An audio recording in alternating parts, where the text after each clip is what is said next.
I'm Harold, and I have Holly Hall with me today. Holly, explain what you do. You're helping to get farms into compliance with water. With explain what you do and how you can benefit our community. First, thank you for having me here today. I would say what the term I like to use is environmental compliance. I help to bring farmers into compliance with environmental regulations. And so primarily those would be the Water Board's Division of Water Rights, the North Coast Regional Water Board's Cannabis Cultivation Discharge Waiver Program, and California Fish and Wildlife, and Humboldt County's emerging land use ordinance for growers on parcels over 5 acres. I have a question. I have water rights where I live, but I'm in northern Mendo. Someone that I was talking with mentioned that it's a good idea to get the water rights from the state as well as the county. How is there a difference? I didn't even know there was a difference. Well, is your water right associated with a well? No, it's Year-Round Creek. Okay, well, I'm not familiar with county water rights, so maybe you know something that I do not know. I would say that you certainly should secure your water rights from the state because they are the governing agency over our water rights. I'll take that under. Yes, I like that advice. Um, so with the issues of runoff and stuff from irrigation and whatnot, do you play any kind of role in that?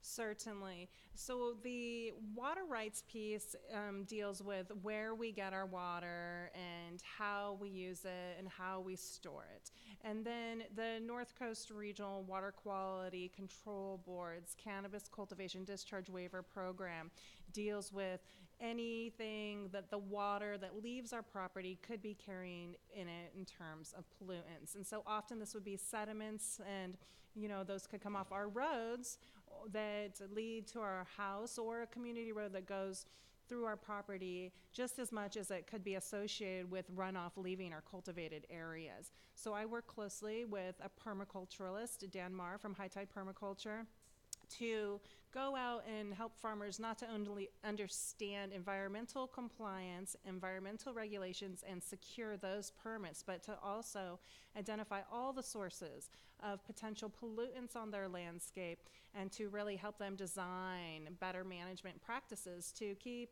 pollutants out of our waterways and to even reduce them on the landscape. We just by not bringing them on the property in the first place. That makes sense.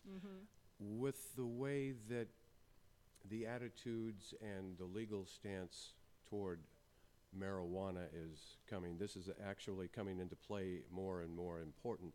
What do you see as the next step that the farmers should go through? Well, in terms of environmental regulations, I would say having a visit from a professional on your land to really see what you're doing in terms of land use and water use, see where your gardens are, your roads are, and to have a discussion with you about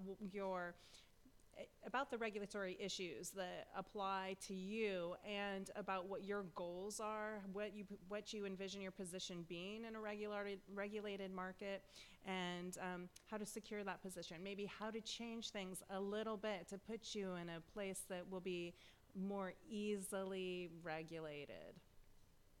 That makes sense. Yes. Okay. So is there any advice at this point or final things that you'd like to say during our interview? Well, I think it's really important for anyone that's engaged in our cannabis community to be as informed and knowledgeable as they can be so that we as a community can be more informed as we share information and we move forward to this different future where we can be in the cannabis business and be openly proud of it and not, shamed for being in that business. And I think knowledge helps us to be proud, because when we know what the rules are, when we know we're going beyond the rules, beyond compliance, then we can be not only proud of our end product, but proud of the role we play as stewards of our land. Now, if someone wants to get a hold of you, how can they do that? Well, I think the best way would be for them to go to the Compliant Farms webpage, which would be www.compliantfarms.com, and look around, gain some information, gain some knowledge, and then go ahead and call me or email me from there. Okay, great. Thank you very much. Thank you. Have a nice day. You too. All right. That was Holly Hall and Harold Day, and we are streaming live from the Emerald Cup. And we're going to enjoy some music from the stage while we situate the next interview with Chris